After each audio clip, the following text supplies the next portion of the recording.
Alright, hello everyone. Please type plus in chat if you hear me.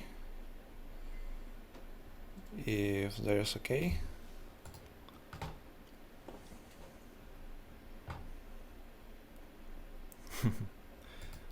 One I have.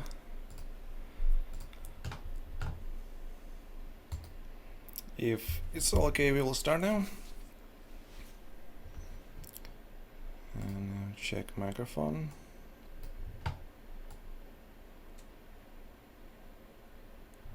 Hello. And we're back online. Alright, again, test. Alright. Hello everyone, my name is Andrei Zamorsky and I represent online school cityschool.org. So this is our site, and today I have a first webinar on English. So I hope that you will understand me and I have enough words to explain everything I want to talk about. And before I start, I want to say a few words about myself and our school. We work in online education more than 3 years. We use such programs as 3D Studio Max. Here we have Russian site on Russian, and we have another one on English. And we work in 3D Studio Max, Houdini and RealFlow for visual effects, and After Effects and Nuke for compositing. So first of all, we train people in CIS, this is our site, and all lessons and trading in Russian. But since last year, we have created a website on English and create a series of lessons on visual effects almost every month, and even often we make webinars on different topics. Now he will try to do this on English, so if there are any suggestions, questions, at the end of the webinar you will have a chance to write them in the chat window or just in comments below the video.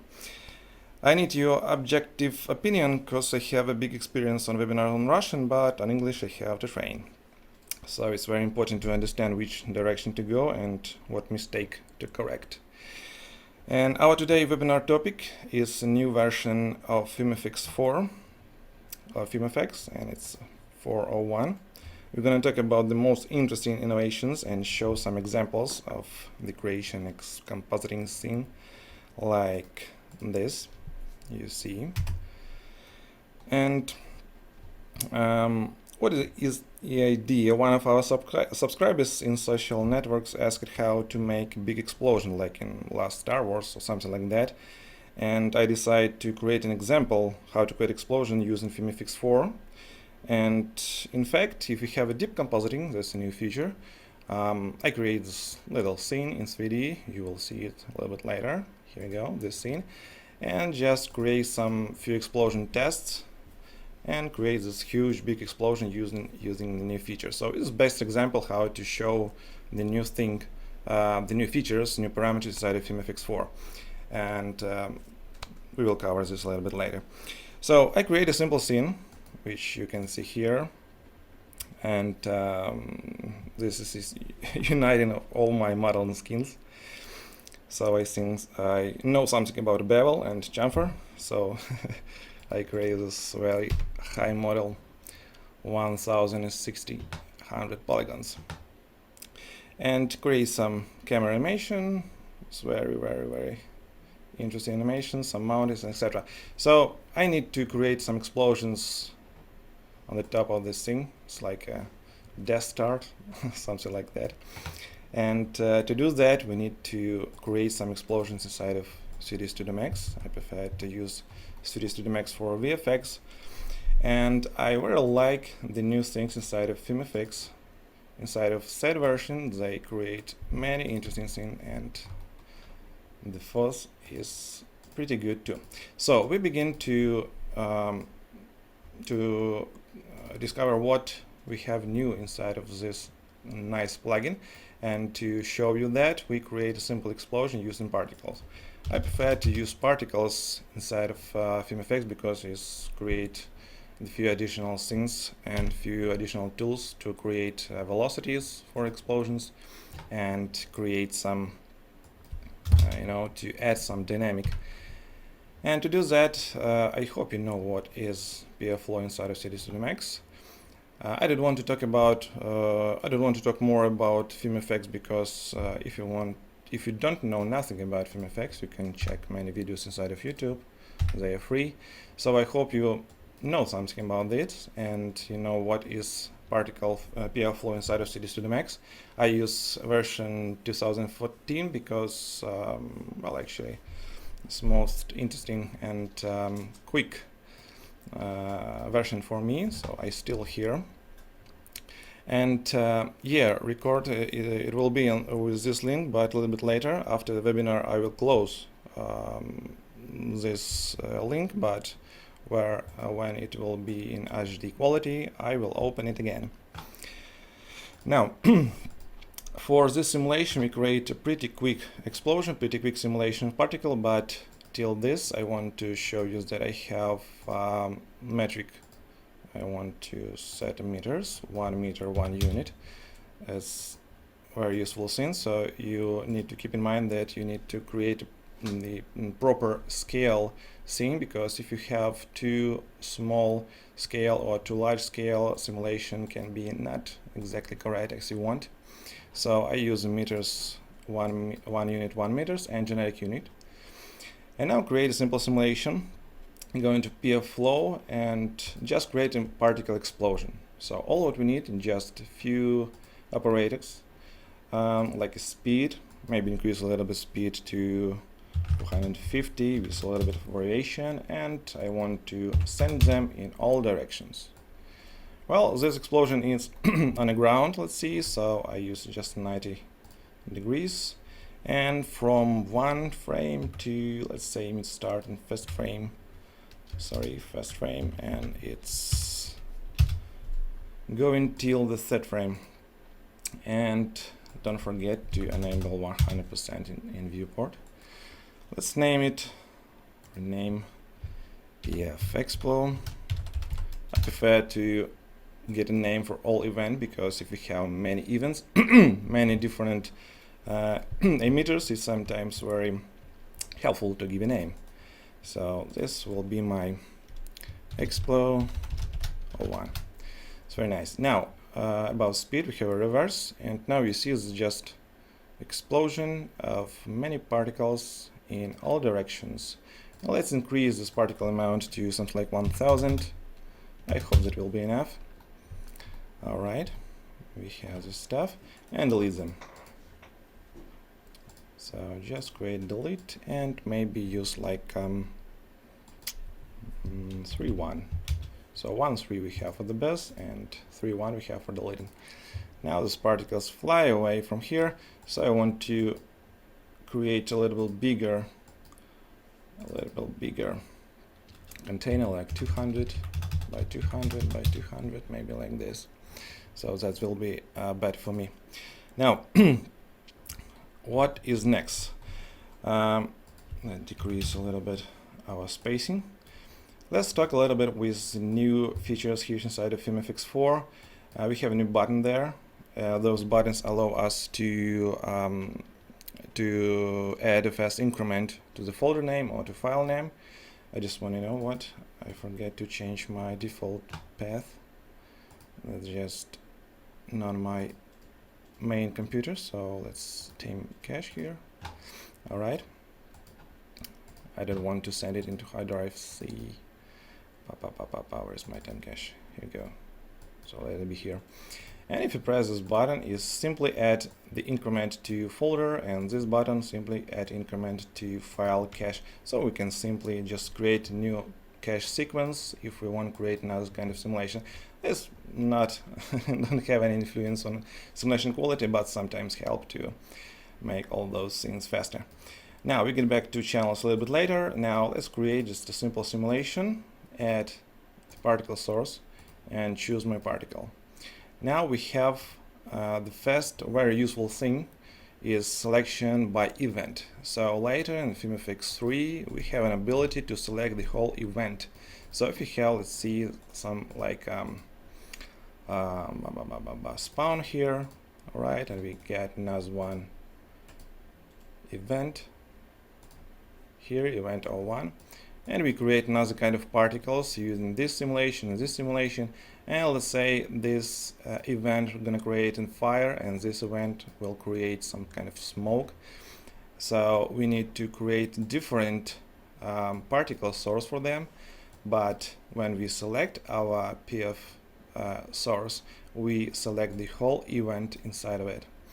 Well, there was a little bit trick thing. We can simply in miscellaneous add a pflow after burn operator, which is simply add ability to select those events. But now we have a very useful thing when we, oh, sorry, I deleted this event. Sure, I don't need it. All right. When we select the particles, we have a dialog window when we can choose which event I want to use for those simulations. So I choose my pflow, xflow, 01 and choose OK.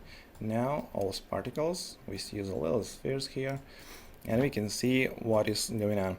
Now let's play a little bit with spheres. They are too small for me, so I just quickly increase the radius to like 3, and maybe I will delete them when they dying. So I have, if you remember, I have like 3 frames for living. So they generate begin to burst on the first frame and stop emitting frame 3, and we have particles frame 6, last one gonna die because I have a 3H in the lid. So now you see those particles when they die, they have the less radius, and the less they almost dead.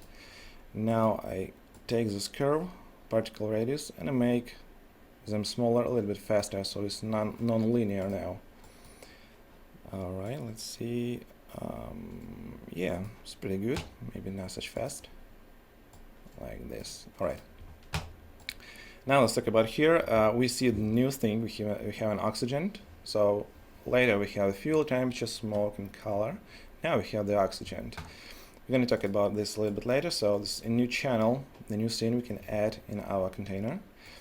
But now I don't want to animate here nothing, because all what I need is just particles, so they dying, and there is no emitting fuel and no emitting smoke here. All what I change, I think that I will emit a little bit more smoke, maybe 12 will be good. Velocity multiplier will leave as it is, and I think that that's it. So let's see what we have now. Just simple preview.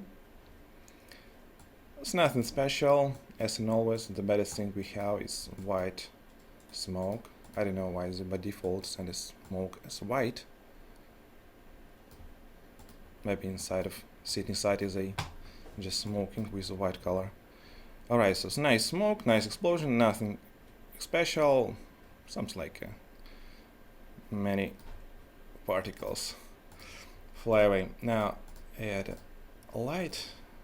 Always try to add some light even when you create a preview, because you know the shadows add many details inside of simulation, and sometimes when you try to do simulation better with your parameters, all what we need is just add some light. Alright, oops, sorry, I forget to turn on atmospheric shadow. That's what we need, and maybe create some camera. Alright, and add some shadows into illumination, our spotlight, and you know now the preview window have an ability to show me shadows even outside of GPU mode. So later we need to turn on GPU, use GPU if you want to see the shadows, if you want to see multiple scattering, etc. multi-view. Now even without this ability, even without GPU, we can simply add the shadow visibility here. So that's pretty nice, because sometimes GPU is too slow for my computer, because maybe I don't have here too powerful GPU. Alright, so this is some kind of explosion, nothing serious. Now this simulation quickly we can use even the old FumeFX 3, but now let's change it using the new features. First of all, we have the new solver QCG. So I wait for this time too long, because now just in version 4 we have a new solver. As they talk, the right on the side is pretty quick thing, and I have few tests. I just create explosion pretty with a big amount of detail, with a big amount of RAM, and I create explosion and using the old CG solver, and it takes like 4 hours for calculation. Without any kind of changing, using just QCG solver, I make the same simulation, and it take about 3 hours and a little bit less even. So there is almost no changing. So we have a little bit different simulation, but overall lookup of this explosion is the same. So now I'm using just QCG, and it's really much faster than the old one. Maybe decrease number of iterations to 75 for the preview. And here's all parameters we have. Maybe increase the time scale for a moment.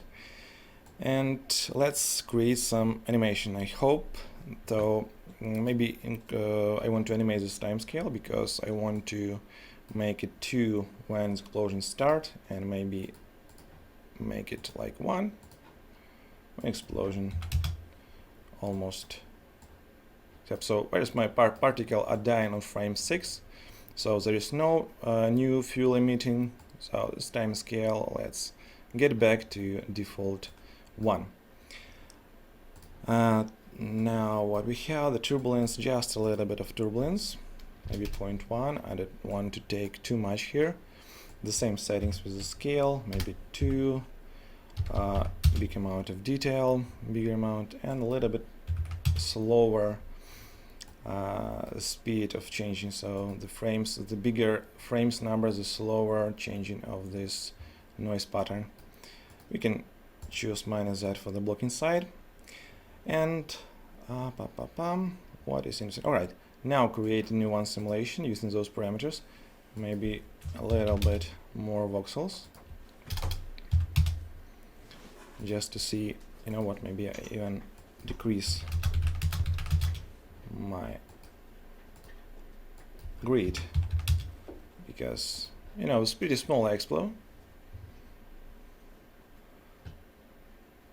We definitely need to add more substeps here, but we will add this later when we're gonna create a final scene, because it takes too much time for calculation now. We didn't see too much changes, but we have a little bit more fuel because we have the time scale too, and it's great. Begin to rise up and burn out a little bit faster.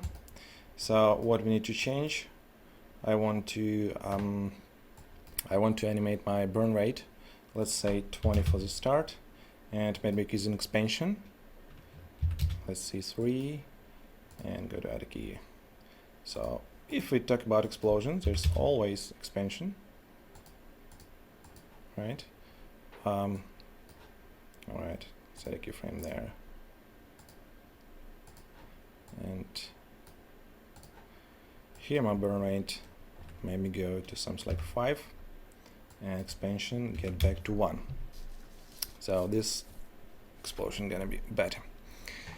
And maybe a little bit of burn variation, no, heat production. All right, and decrease the temperature buoyancy because I don't like that the smoke is rising up too quickly. We need to take it near ground a little bit more.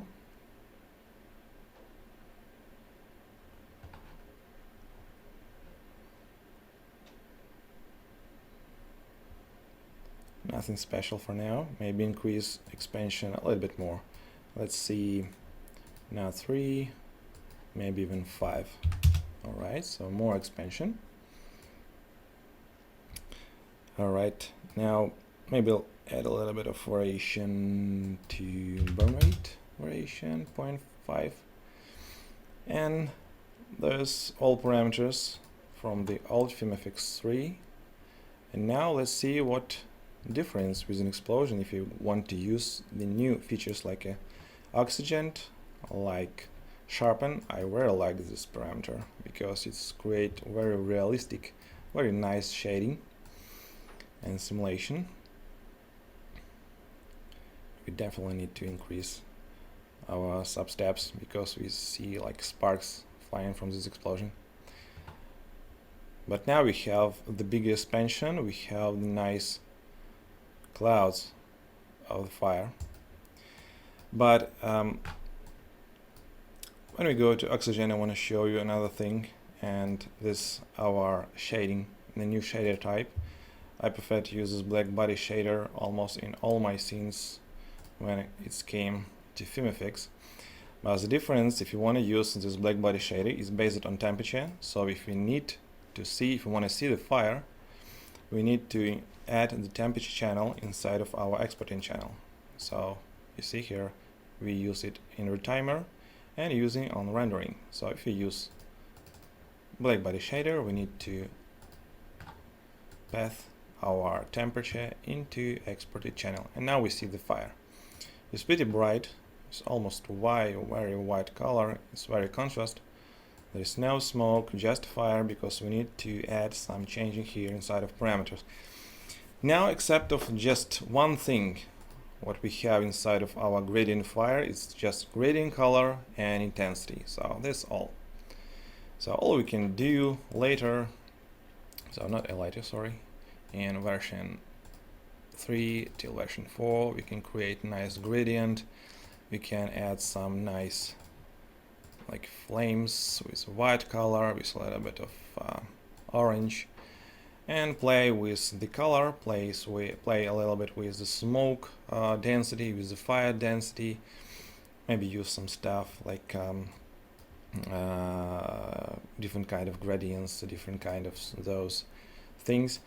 But now when you choose black body, all what you need is just show the program what temperature for my simulation will be the fire.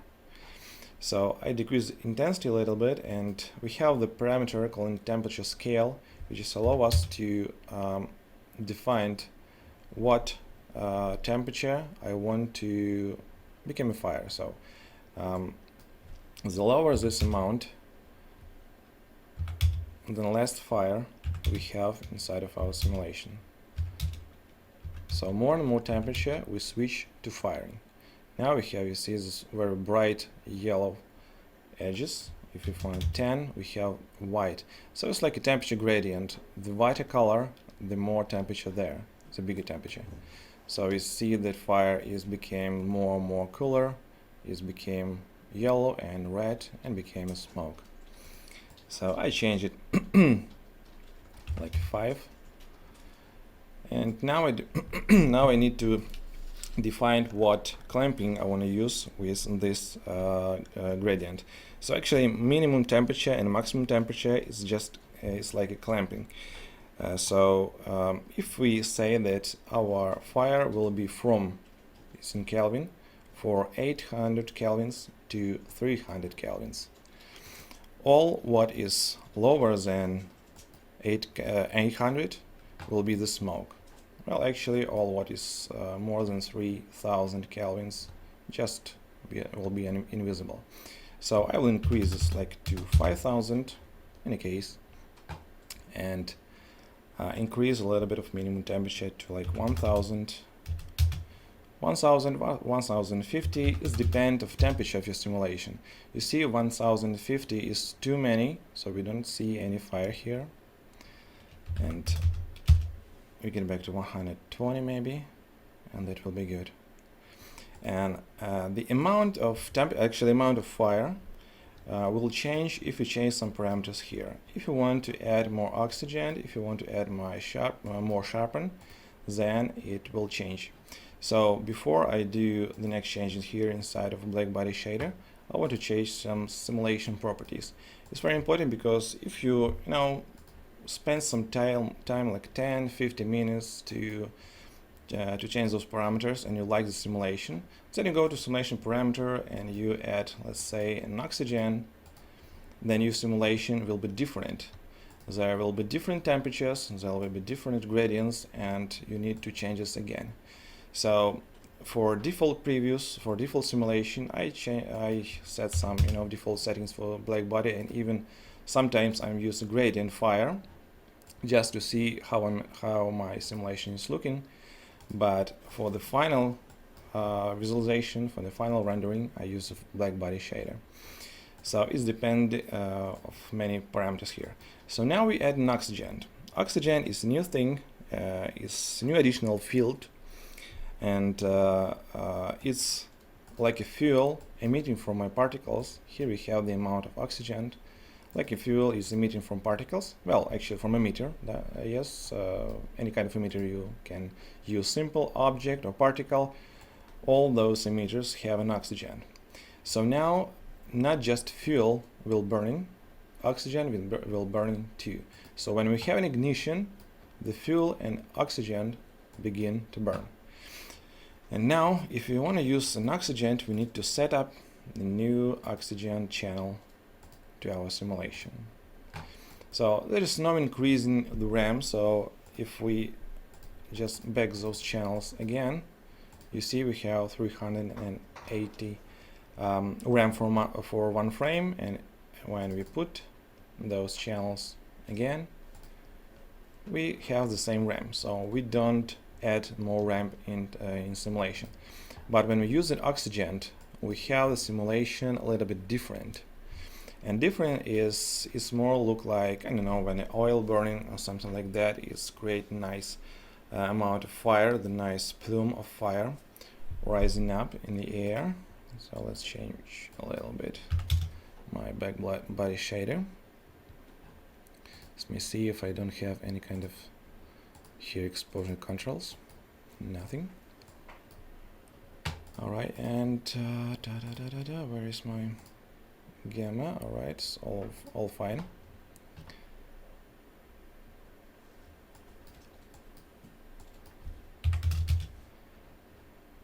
Oops, sorry.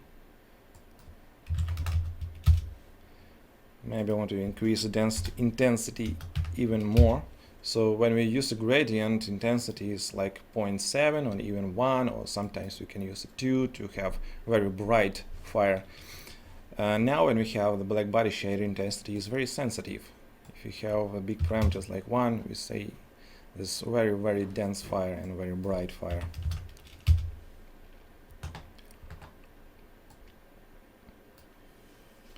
Alright, we have it. And we can even increase a little bit of blend. So the blending is, you know, like a lens of the blending. When we have the gradient which is going from the fire to smoke, so this is like a lens of this gradient. So the bigger amount of this blend, then more smoother will be gradient from fire to smoke. With amount 400 by default, we have a big contrast from fire to smoke. With a bigger amount, that is less contrast. And we have also the temperature remap. And if we create like this, you see we increase the brightness for the fire. So it's pretty low res simulation, as you see. We will increase resolution a little bit later, and you see that it's much better than it looked like now. And increase the smoke density a little bit more, like this, maybe 2, and that will be okay. Alright, so the shading is a good thing. Now let's back to simulation and make some changes again. We have two types of vorticity. In fact, the old one, vorticity, all what we can use here is just a vorticity strength, so we can define how big influence of this vorticity will be on our simulation. So if you want to have a large scale simulation with a big amount of vortice, we can add the strength to like 0.75. It was 0.5 by default in older version, but now it's 0.2. I will increase it a little bit and make it I don't know, maybe like 0.85 or even 0.95. I want a large scale sim. And if we have vorticity 2, all what we have is just ability to decrease or increase vorticity scale. Because you know, we sometimes want to define what scale of those squirrely things we need to change. And by default 0.1 here, I think that will be good, because my explosion in the last final simulation get to be pretty big. So it needs to have a large scale visual. Now, what I want to add here more, let's say fire creates smokes, and inside of this I have a 12. Yes, yeah, 12 here. So I passed 12 here. So when fire is burned out, it creates some smoke here, and we have a little bit more smoke in our simulation. And now I want to change the sharpen. So what is the sharpen in our simulation? It's a very good feature they adding here, because it's when the smoke, we have a sharpen in temperature in the smoke. So when the smoke is tends to diffuse and dissipate, it will when we increase the sharpening value, let's say 0.2, 0.5, it increase the detail, keep details of the smoke or temperature a little bit longer. So if I increase like 0.5 sharpen for the smoke and 0.5 from temperature, I just want to increase a little bit of quality and create another kind of simulation. Now you see there is a little bit more detail inside of this simulation. So it's add a more contrast to simulation between the fire and smoke. But the thing is, if you have the low res scene, if you have just like 400 megabytes simulation, those settings, those sharpen settings, look like not very good, because sometimes they look like dots, very bright dots in our simulation, and this is not what we want to have. We want to have nice detail and nice shading. But the reason is the more resolution we have in our scenes, the more sharpening the sharpening is looking more and more good. So when I create preview simulation like 1 gigabyte per frame or something like that, I prefer to use the low sharpen settings here, like 0.5, 0.2. But when I create a final result, I create a simulation with a big amount of RAM. I can increase this sharpen till 0.7, 0.75, or maybe just even a 1. And that will add many details in the simulations, creates a nice the gradient before the fire, between the fire and smoke, and it's look very, very interesting. I'm going back to black shader now, and maybe I will increase to 6. Alright, so when it's just exploding, it's frame 5, so I don't want to have too many smoke here on frame 5. I will increase temperature scale to 6, and we have more fire. So in fact, now just with shader we can have an effect. We can affect on our explosion without any resimulation. So if we want to see more smoke, we can just put 4, and we have less fire and more smoke. If we want to have more fire, we put time scale 6, and again we have more fire. It's the same thing with the minimum temperature. If we low our minimum temperature, we have more fire. Well, in fact, this more temperature which is became a fire. So we defined this area, so it's like a threshold between the lower and upper area here. And now the simulation with not a big amount of voxels, just 0.6 spacing in less than 1 gigabyte per 1 frame, and we have the nice texture here. We have a nice gradient, contrast results. If you compare, let's say, with a simple gradient, even with 0.7, well, sharpen adds some details too, but these things not look like black body. Well, in fact, there's always good to have the choice what I want to use, the old one or the new shading. But the new one is pretty good, pretty interesting. You can decrease a little bit of opacity here, and maybe increase the smoke even more, maybe 2.5 or 3.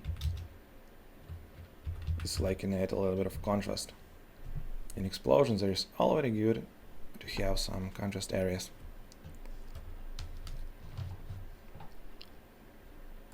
Alright, so now it's explode a little bit better. It's a little bit low speed with calculations because I have a translation in the background and it took too many resources now. But even here you see that this explosion is look more better with the new settings than it was with old one. So just increasing the sharpening and add a little bit of oxygen, we have more details. We don't need to play with the turbulence, because sometimes if you want to play with add more details, more vorticities or something like that, we can play with vorticity strengths and play with the turbulence, maybe animate those. I like to animate when explosion just beginning. We set up here the bigger turbulence scale or bigger turbulence influence or simulation, as I will scale it down. But now I can play just with my sharpen parameter, and that will add all what I need. Maybe decrease the buoyancy even more. It's like 0.15. That will be good. So I didn't want to this fire will rise up too quickly, too fast. Maybe even 0.2. All right, so this pretty good. Now what I want to change again, so we can define a radius for the sharpen, for smoke, and for the temperature. And that's pretty all what I want to show you inside of simulation.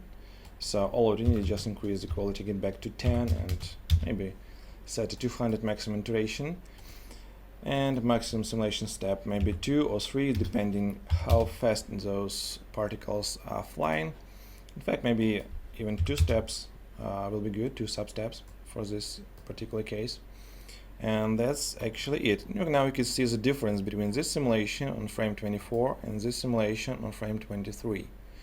So we add a little bit lower scale for the vorticity.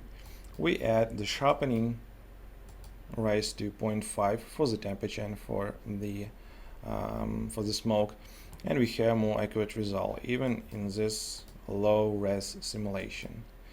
But now if we want to create very nice result, we can decrease this amount a little bit, and I think that will be good. Change, let's say, to violet turbulence, and we can create nice explodes. So, but in this case I don't want to use violet turbulence, although I need just like 0.25 maybe steady spacing, and that will be enough for creating nice fire, enough for creating nice explosion. I just go to VML and show you this explosion on our first explosion.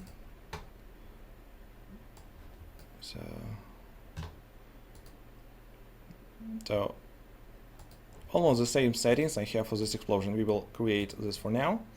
So this is a nice explosion with nice big amount of detail, big amount of those little vorticities and nice shading. It's take just 2 hours for calculating. It's take just 2 gigs per frame for calculating, and maybe like 3 hours for rendering with enable what we have enabled here, with illumination with multiple scattering enable, so it's create nice kind of glowing effect, decreasing the smoke strengths, and we have the nice multiple scattering, and increase the maximum depths and a little bit fell off, and it's create nice glowing effect like in this way. So in this case you see that there is many different explosions. So now we create just one particle emitter and one big explode like this. Yeah, if we add a little bit more sub-steps, we don't see those sticky lines and like this, so we'll increase the simulation sub-steps to 3 or 2, and this will be much interesting. So to create this explosion we will add a little bit more particles. For doing that, we can go by two ways. One way is just go inside of this particle view and add many kind of events. We can duplicate it, we can drag it here, select, drag, and create some explosions and make a read time, say from frame 2 to frame 4, and etc. So we can create a big amount of those images, and let me show one of the examples. Here's my scenes and explore version 2. Okay, so here I create the big amount of PF flow sources, huge thing. And the reason I prefer to use those sources, except of, like you create some one particles and base it on some deflectors, create another event, and etc, etc. The reason is I want to create some particles emitting through the time. So each of those emitters create particles not just in one frame, they create particles on frame 1, 2, and frame 3. And this is creating 1, 2, 3, 5 frame, and etc. So all those events will create some particle amount during some frame time. So we have all those particle emitters. Go to FumeFX, and inside of object source we have those explodes, all those events here in the particle source. And if you want to see just again, let's say in frame on disk C, go to black body shader, again intensity 0.1, 6, and to make my smoke a little bit darker, alright, 5000 maybe. Right. Now, do I have any lighting here? Yeah, I have two lights. Alright. So I'm going to settings and I want to put those lights into simulation because I don't see any smoke, and just enable those here. Oh, I forget to add temperature. So you see, when we create simulation, we have the fire. But when we read the cache, we don't have any fire because we don't have temperature inside of our exported channels. Let's play a little bit with the fire, blending, maybe a low intensity, 0.5. Still don't have shadows because they not turn on.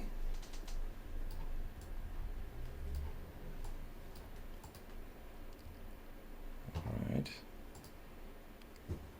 get back to 6. And now this default simulation again without any changing. So if I, let's see, do the same settings which I did in the last thing, so I turn off vorticity 2, I turn on oxygen, I turn on my sharpen, so just increase 0.5 and here 0.5. I turn on my fire, create smoke, maybe the same, maybe less, a little bit less, maybe 6 because we have many particles. So I have the 6 here and I want to put 6 there. I choose a QCG and maximum directions as they still be 200. A little bit more turbulence because you see it's too flat, there's no any kind of turbulence. So at the same scale, maybe 2, and a bigger amount of detail and the less speed, minus Z. So I choose all parameters, I change all parameters like in last scene. So we have the same settings, and now when we create a simulation, those explosions will be very different from those we made earlier. It's pretty dark. Yeah, it's much better. Now an expansion, sure, we need to increase the expansion, forget about that. Again, let's play a little bit, again with animation, so let's quickly do 5 expansion, and 2 time scale and 20 burn rate, like in last scene. Go to frame 10, and again 1 time scale, let's say 5 burn rate and 1 expansion. All right, the same animation. Increase burn rate a little bit and increase his production a little bit. That's it. Again, create new simulation. Maybe I just get a little bit closer.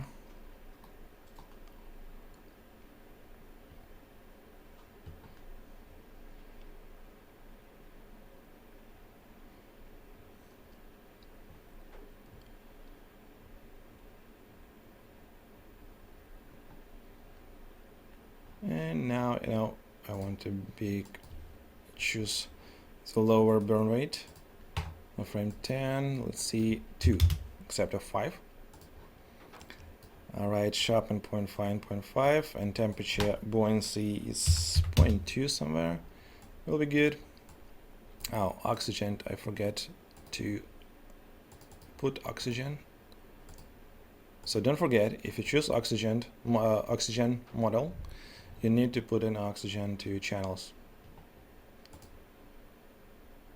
You have a bit of low sim, low res.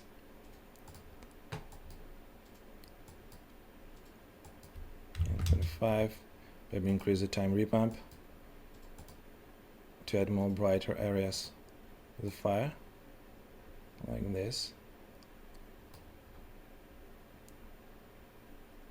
Alright, so this simulation is pretty low res. Maybe increase even more, like a 3 for the opacity.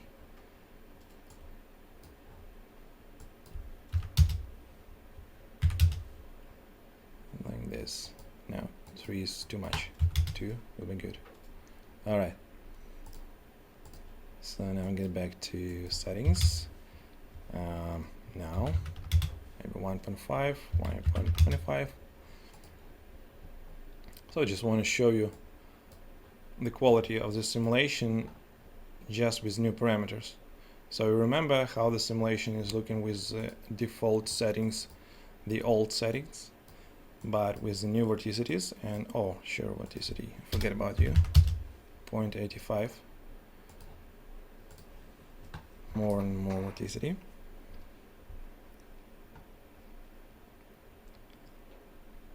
Now this is better.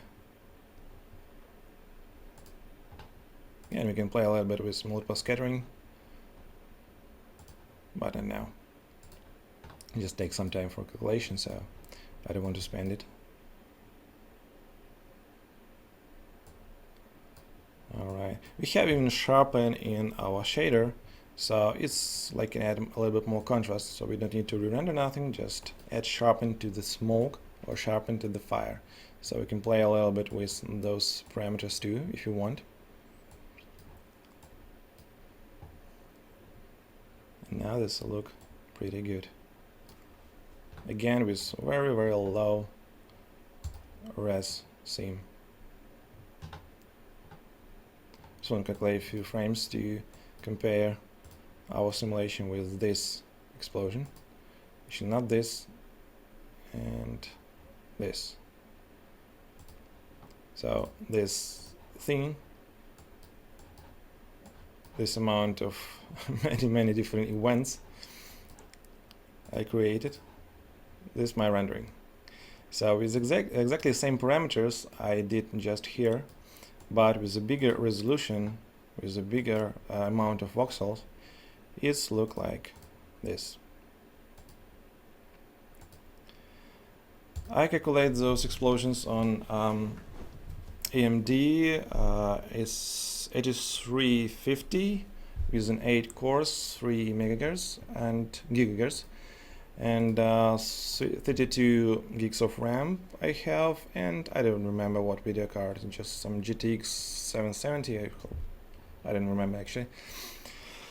But actually my video card is don't have any influence on the simulation actually, so it's pretty quick. In fact, when I create this explosion, I use 50 gigs for simulation, 50 gigs RAM per one frame, and I make this simulation for 4 hours. So I create the simulation 4 hours, and rendering is actually take like 2 hours or about it.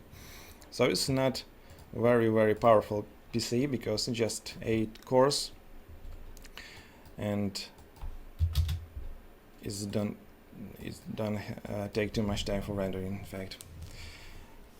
And I create these simulations on a PC where we have just 16 gigs RAM, 14 gigs RAM, and you know, there's all we can do on them.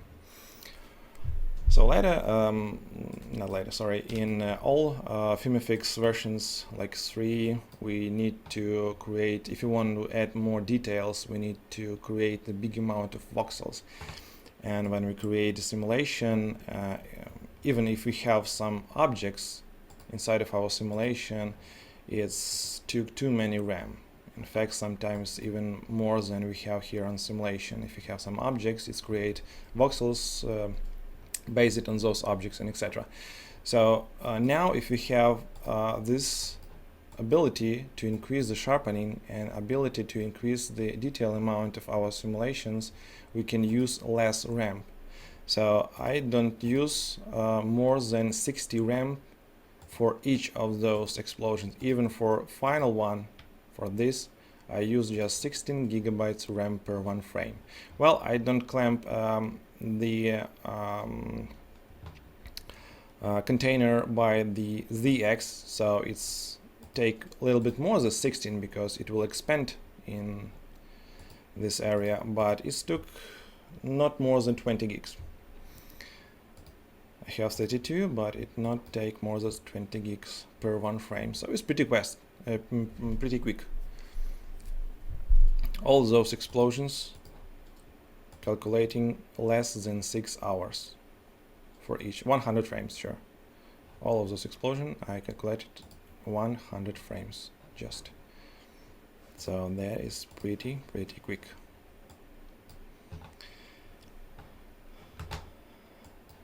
All right.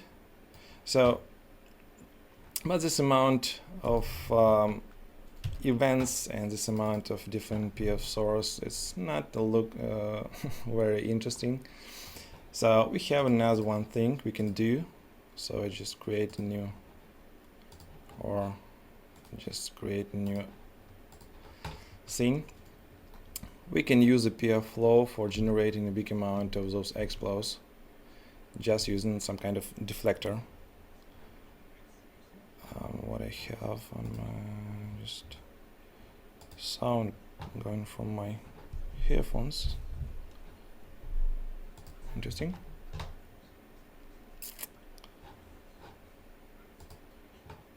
I have some sound from my earphones. All right, doesn't matter. Have a new one. I can close this, and I can close this. Don't need to save anything. Just I turn off audio.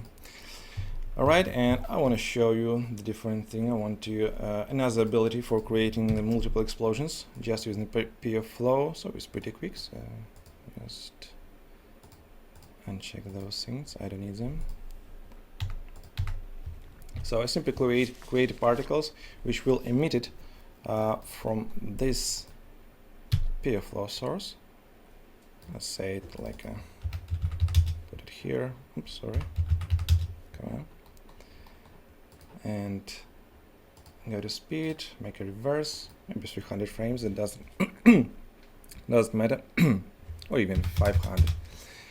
And they go in those particles from this emitter to our surface. Now I create a simple deflector. Go into forces, deflectors, simple deflector like this. Put it on a 0. All right, and maybe use like 300 by 300. All right. Get it back to my pure flow. Add a divergence like a 330 degrees will be good. So I want to emit, let's say 20 frames show me all 100% of particles, 20 frames, and the amount is, let's say, 22. 20 particles. 20 frames, 20 particles. Nice. Good. And I want to add the collision spawn for this and use my deflector for collisions. Now add a speed. Come on. Come on. Where's my speed? Speed. So in fact, I want to add in each collision, I want to add new particles. So maybe 100 particles on each collision. I don't need any bounces or other stuff. So I will use the speed parameter, and inside of collision spawn, deflector, don't need any bounces in here. And the speed variation, if I choose divergence, we see where is it coming along icon arrow, but reverse. Now they're flying away. Alright, that's good. I want to choose 90. And for the speed, I will use like 400 by 200. So we have the variation. Bam, bam, bam, bam, bam. And sure, we need to delete them all. Pen, operator, and delete. Now, in the last thing, we use like a 3 and 1. Let's use 5 and 1 variation. Alright, so those particles gonna leave 5 frame plus 1. Some will die on a frame 4, some will die on a frame 6. Alright, so now we have the big amount of explosion. They concentrated here in the middle. But I want to add another one thing. I want to add some drag force, because I want to slow down those forces, and the drag, and increase the damping like 10%, and add the force operator. Choose my drag. And now they will slow down. So without and with it. I have 1000% influence. Let it leave as it is. Alright, so now based on these particles, I want to create the new one simulation. Again, go into FumeFX. But now, when I have a simulation in different time, because we have, let's see, frame city 3, when we have the last particles, begin with frame 9 and finish on frame 33. So if we want to animate parameters like a time scale or expansion, I need to animate very long, time for the frame 9, and it will not be too good. So to do that, I will not animate nothing. So I have a particle source and choose. Sorry, I want to rename it, because name it explosions, and add those explosions, just event explosion. I don't want to put those particles. They even will not affect my simulation because they out of my grid, but anyway. And now with this sorry, with this explosion, I want to do the same thing. Increase the radius, maybe like 2 or 3, and enable variation to 0. So like in the last thing, maybe increase, come on, just drag it. Alright, bam, bam, bam, bam, bam, bam, bam, that's nice. Alright, the big amount of smoke, the same 6 maybe, will be good. Now, I don't use this again. Time scale, I want to set it 2. So sorry, I want to leave it as 1. I don't want to animate nothing, just 1 for the time scale. I want to increase the vorticity, big amount of vorticity, maybe 95, something like that. Now, as always, a little bit of turbulence, just 0.1. I want to add the smaller scale, so even 1 except of 2, and by default less frames and more detail, minus the oxygen. And now about bird rain, how many? Let's say 2. So for all duration, no animating, just 2. And increase the burn rate variation. We have too many particles, so it will add some variation inside of simulation. 13 by heat production. And for expansion, I will choose maybe like a 5 for all simulation again. So inside of this simulation, I don't want to animate nothing, just particles. All other job will do FumeFX for me. And maybe 12 for the smoke density. I want a big amount of smoke, again the sharpen. And for a final, I will increase the sharpen amount till 0.75 or maybe even to 1. So I told you why I don't want to create a sharpen 1 now. That's okay. Let's increase it, and you will see why I don't like to do that. All right, now like this, 1.5 will be good. Let's put it in the middle and just make it a little bit. All right. Bam. Again, as in always, where's my smoke? Create the dark smoke. Let me just create the light. Just one source. Standard. Target spot, target direct, doesn't matter. Alright. Just like this. Erase shadow map and atmospheric shadow. That's all what I need. Alright. Get back to my simulation. Let me see what's happened. Well, it's pretty low res, and you see those, I don't know, the sparks or some dots here and here, and that's all about the sharpening. Very big sharpen amount in a low res scene will affect those unliked things. So I decrease it to 0.5 here, to 0.5 here for default simulation, for the previous simulation, and I will increase it when I create a space in like 1, like 0.5, something like this. Then I will increase the sharpen a little bit more. But in this case, I will leave it 0.5. All right, I forget to set the temperature and oxygen. Why I told oxygen? Oxygen.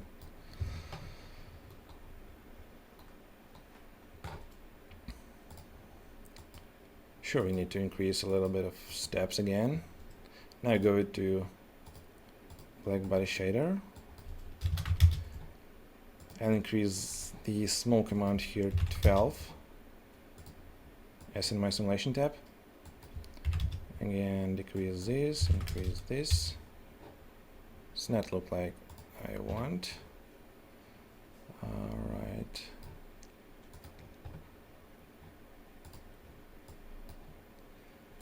Alright, 300, maybe at a 5.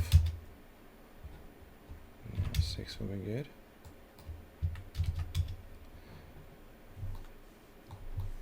Yeah, we definitely need more sub-steps because they fly too fast. Opacity 3 for the smoke. Okay, I forget to add my light. Come on, turn on the shadows. Alright, now this is much better.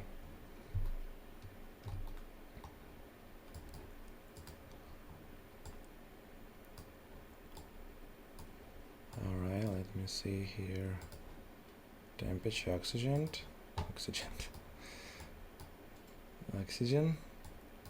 Oh yeah, and temperature, buoyancy 0.2. Don't need to use this, and maybe even increase a little bit of radius. We'll do the same thing here. Maybe 4 will be good.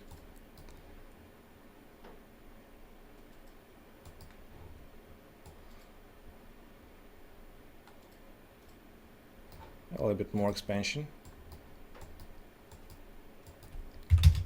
like 6, and burn rate 2 is good.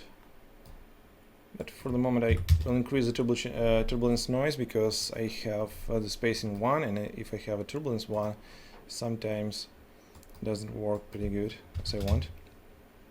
Go to 10, and now let's sim it with 2 steps per frame. So it's take a little bit longer, but I hope it will increase the quality of the explosion.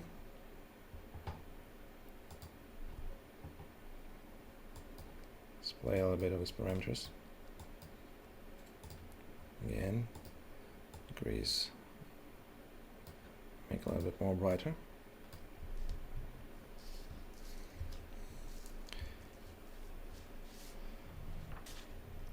And even maybe more. We can even opacity maybe increase to 5.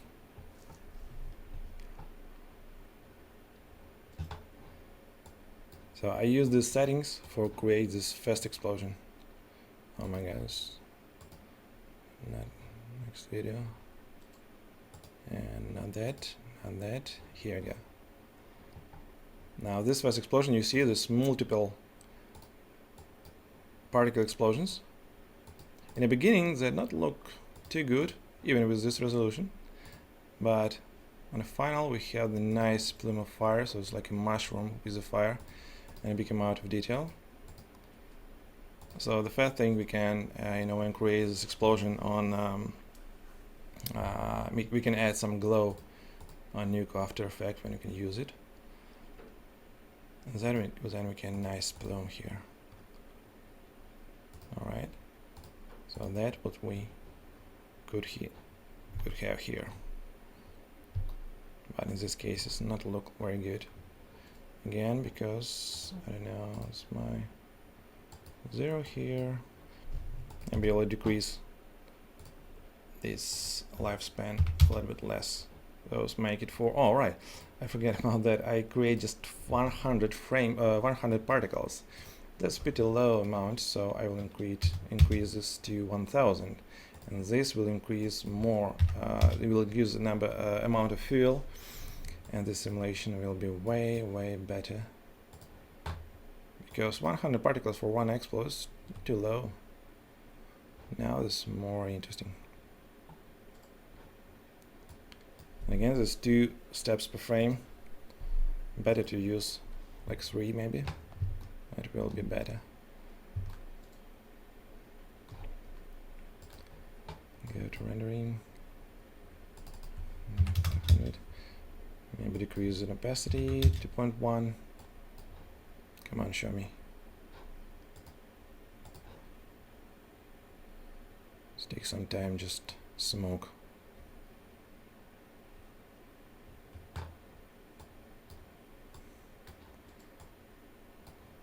So that's the reason, because come on, why didn't show me nothing?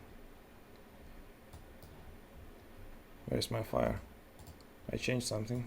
Oh, sure. 5000, not 500.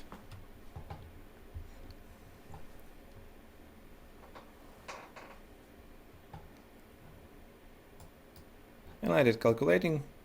I want to show you another thing I want to talk about in this webinar, that the ability to use the deep information when you have this explosion.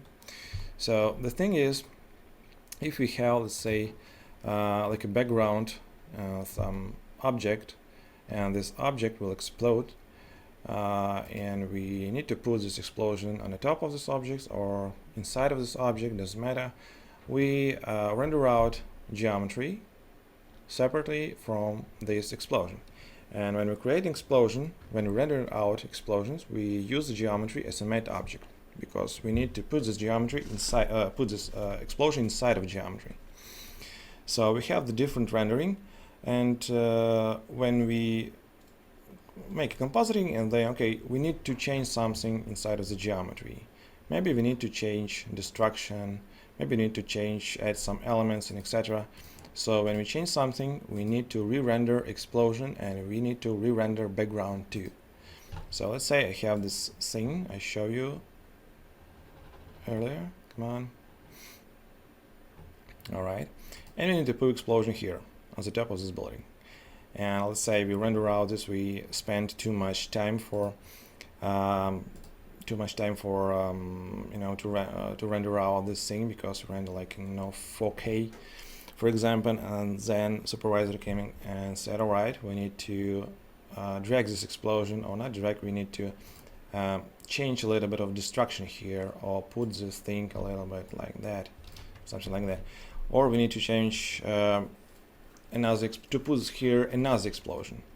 In this example, I use 1, 2, 3 explosion, and the fourth thing is those lines, which like sparks or debris which is fly out from this explosion. So I put here 4 different explosions, and let's say I don't like this explosion. I like those 3 ones, but I don't like this. We need to re-render all, because we render those explosions inside of one thing. If you render out those explosions one by one, then inside of compositing they will be like layers, one behind another. So they will be flat. They will not going through each other. And if you want those explosions going through each other, we need to render out them all together in one thing, right? We put many containers here, one container, another one, and etc. and render out all in one. But if you want to choose and select and change something inside of one of those containers, we need to re-render all ones, because we change the simulation. But now when we have the deep compositing and we have this deep data, we can render out the geometry, we can render out each explosion separately from this geometry and separately for each explosion, and just put them inside of this simulation, inside of this thing, inside of this project, separately. So I render out all those explosions, just put them in the proper position. If I show you, here we go, those explosions. So I create explosions just on the empty scene, like here, without any kind of geometry. I just make some tests actually for explosions. I like those tests, so I just take cache of those explosions. I take my scene with geometry here. Here's my geometry, and put containers to the places I want to put those explosions on the top of this geometry. So all what I did, alright, is just take some time. Let's try to find the cache, but it's not on this computer. Let's take some time. Let's see what we have here. Да, в фумке можно шейдера настраивать. Now this is a little bit better. Maybe decrease the opacity of the smoke and decrease the shading. No, like this. Alright, get back to my scene here. Alright, so I take all my containers, all my explosions, explosion 1, explosion 2, explosion 3 and 4, so all my 4 containers I just put on this position. Here we go. And render out each explosion separately with deep data. How we can do this? If you go to rendering and environment, here inside of FumeFX render, we have the ability to include the deep data inside of our rendering information, inside of our EXR, using V-Ray. So actually I don't know, does any other rendering engine have ability to render deep data, but I have a V-Ray, I don't use anything else. So we have the ability to put this deep data inside of V-Ray. As I know, just V-Ray can do this, I mean inside of CD Studio Max. Alright, now inside of V-Ray properties, go into frame buffer, and we need to use the V-Ray raw image file if you want to save this deep data inside of EXR file. So we just choose EXR, open EXR, and check deep EXR here. Sure, we're gonna have much bigger. Come on, let's see. Frame weight. Deep EXR with this amount of deep data will will take more space on a hard drive.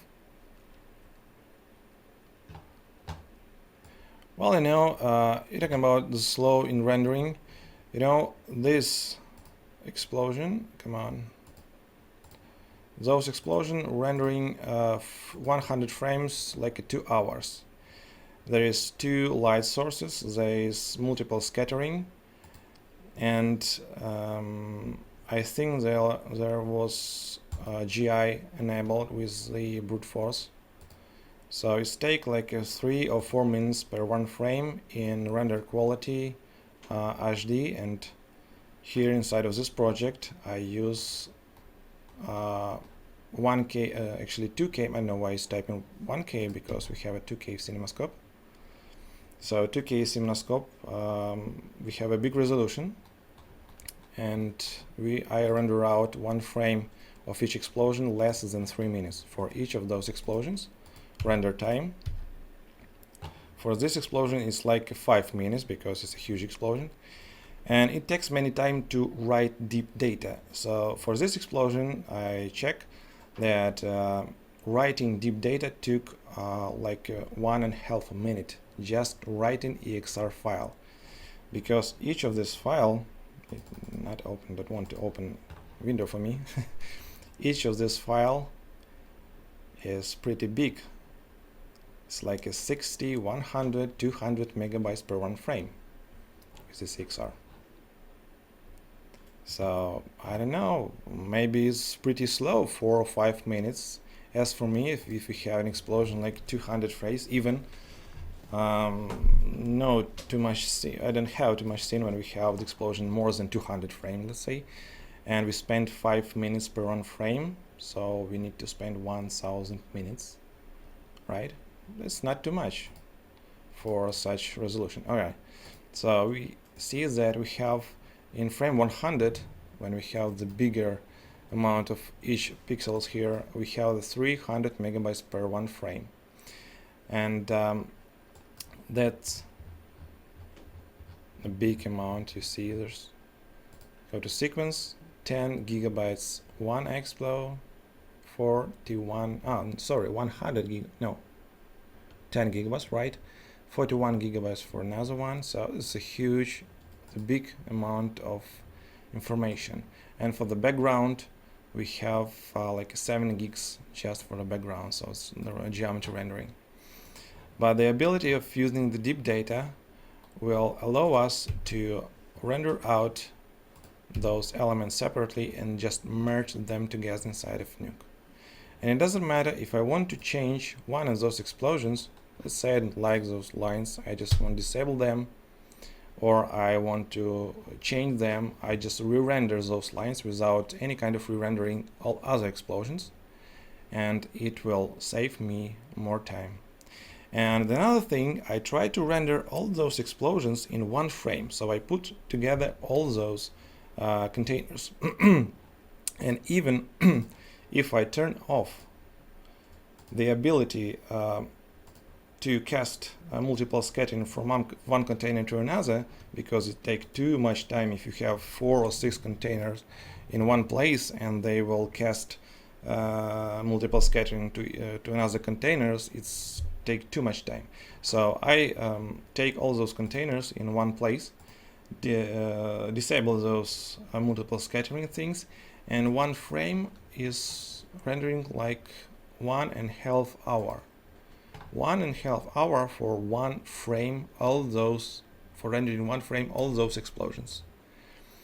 But here I spent, alright, 5 and 5 minutes, so it's 20 minutes for rendering 4 different explosions, and we have the 4 different explosions with the ability to change.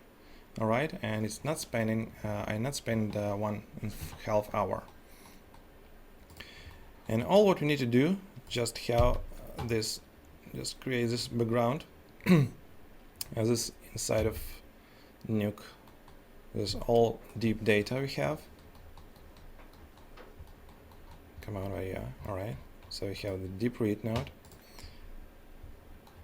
And if we choose, come on, it's my mouse.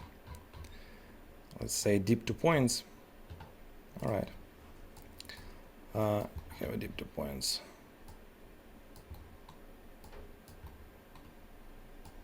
I'm gonna show you the geometry, how it look on a dip. Let's take some time for calculation. So let's back to my Explo again, and it's nice Explo. Frame 37, it's still calculating. All right, we will wait. So we're gonna have this nice fire mushroom, which is rising up in the air, as we see here. All right, these things will rising up, and these last explosions have the same settings, but with this particle source, I will increase the amount of particle I burst here. So there's like 75 particles, and they emitted just for frame 0 to frame let's say 15, I think 15 frames, and we have the amount of 75 particles, and each particle will create 1000 particle when it's hit a deflector. And on the final, we're gonna have this big explosion. We still have the big amount of amount of expansion. It's a big size. Or I know how to tell the big size of expansion. So it's create the big mushroom, the huge volume of the fire.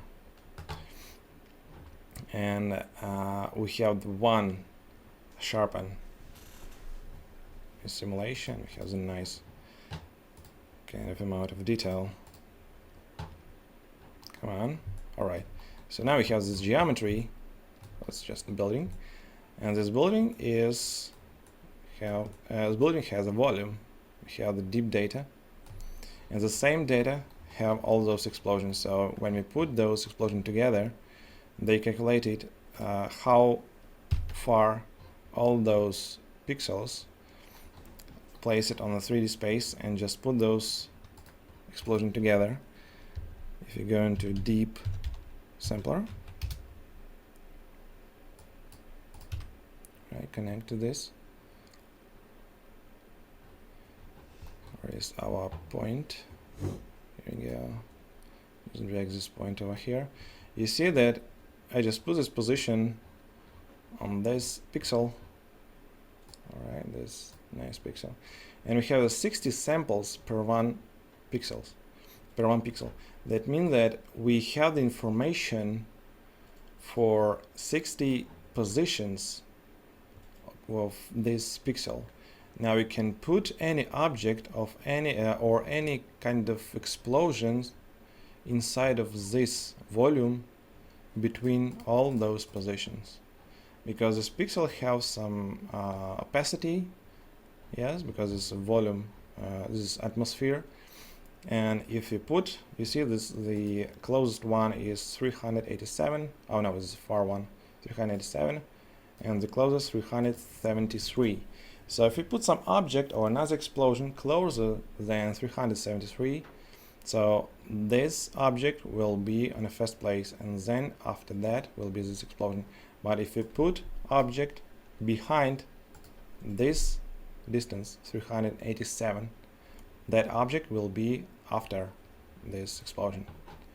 So, and we put it inside of explosion in any distance, and depending of the distance to the closest point, it will be more or less opacity. We have more or less opacity.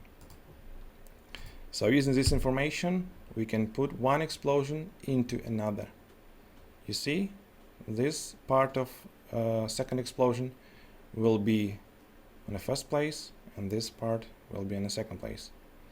So it's not just like two different layers when we choose merge which first, this explosion or that. It decides using those samples, using this deep data, which part of which pixel of each explosion where it will be. And this information is pretty helpful. So now you see the fire will rising up there.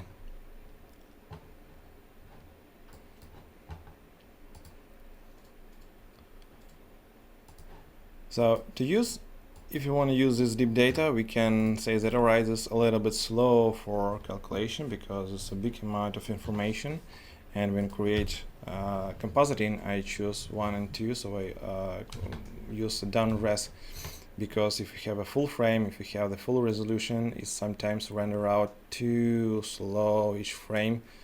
But in fact, this ability to use the deep data inside of FumeFX, inside of V-Ray, is add many possibilities to compositing. So we don't need to re-render many information. We need to change just that part what we need. All other will leave as it is. So, well, the deep compositing is not the thing in our today webinar, but I think that it will be very useful for those who use FumeFX and Nuke. I don't know which programs have an ability to use deep information, except of Nuke. I mean, inside of in compositing. After Effects, I know it can't, but I don't know what about Fusion. Maybe sometimes. Sometime it will.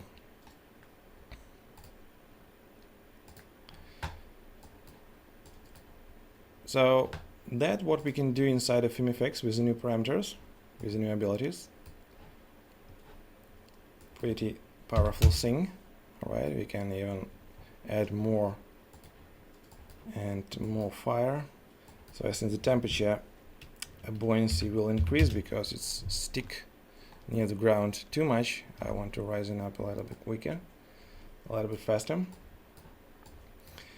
And the result of this simulation. Alright, I just check my settings. Yeah, all those settings. Just increase the number of sub-steps to 3, and increasing this voxel amount, because 1 GB per frame is pretty low thing, and we're gonna have this nice simulation. So if you want to play a little bit with PF flow, we can use the bigger amount of particles, we can use a bigger we can try to change some settings here, play a little bit with the particles, and I think that this explosion will be maybe gonna be a little bit better even more. So you can play with that. And now using those nice shading and use this nice sharpen effect, we can increase this looking explosion pretty good. We have a motion blur even here, we can enable it, and we have some velocities inside of our exporting channel. We can even use a motion blur when we create the rendering. But in fact, I don't like this. Well, I tried to use motion blur here with render FumeFX. Sometimes it looks good, but sometimes a little bit better to render out the velocities using the channels here. So I can just go to render elements and choose velocities. Where is my Fusion Works velocity there, and just add the motion blur inside of Nuke, because it takes take less time for creating motion blur on the post than we create a motion blur inside of V-Ray, because I don't like to use a motion blur inside of V-Ray. It's take too many time for rendering. But we have this ability in the FumeFX 4, we can use it. And now if you want to use the motion blur, we can go to object properties and just choose the image enable, and using multiplier, add this motion blur to the rendering image. So we already will have this picture with the motion blur. If you want, I know I don't like this motion blur here, but maybe sometimes I'm gonna use it. Another one ability of FumeFX 4, we can use the thing called spline follow. So I don't want to talk about this spline follow in webinar. Maybe I will add some lesson if I have the good example where I can use this. In fact, you can see on YouTube many videos where they sit inside the channel when they can show how the smoke is going through the line. So we can just create a spline and say, okay, I want to emit some fire smoke here, and I want to that this fire and smoke is going to this line. I actually, in fact, can show you the preview. Where's my previews? Alright, so this is spline follow. Just make a test. Pretty simple thing. We have an emitter, we have like a line. And inside of FumeFX, we can say, all right, I want to, come on, here we are. I want to move this fire along the axis, and I can even rotate this fire around. So if you see, this thing is like a vortex. So maybe sometimes I'm gonna use this for the vortex. We can create a line and make some bending things and create some vortexes using this effect, but I don't have the good example when I'm gonna use this thing inside of production. So all what I have, those explosions I created for this webinar. So this explosion is my first explosion I show you, but with a bigger amount of voxels. So I use 2 steps per frame for rendering this explosion. It's not too good for the first frame, but we can use many glow. You know, when explosion just came out, it's very bright thing, so we can add more glow here, and I don't like those thin lines. But later we have the nice plume of fire, a nice amount of details, and this huge explosion rising up. So this is the first explosion I show you. This is another one. Explosion with big amount of different kind of emitters. Just create many events. You can turn around all those PR flows in different directions to create, you know, like a mushroom. You know, it's not like the one direction is bigger than another one. And I call it the cover explo. So I just put 3 events. And the particle explo, come on, this particle explo. This particle explo I create with, come on, open. All right, this particle explo I create for now. So we're just rendering, calculate too low because it's to take 800 megabytes now and 2 steps per one frame. So it takes some time. And all those explosions for the preview, I calculated and make a render in one PC for like 1 day.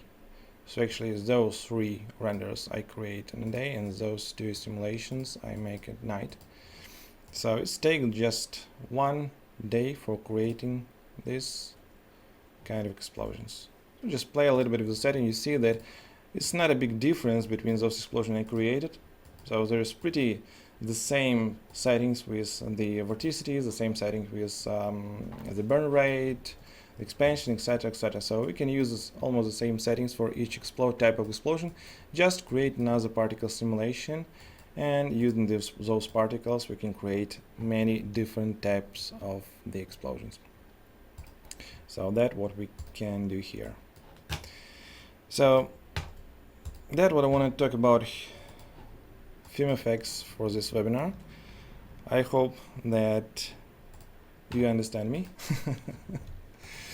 Maybe some words, because it's our first webinar in English, and I try to find any word I know to explain those simulation, and I hope that it's not the last webinar we create. And yeah, you can subscribe on our channel on YouTube or our channel on Vimeo, or in our site. We have a subscription here. If you go to this link, we can subscribe to our news. Maybe it will be something interesting for you. We create many things for the VFX.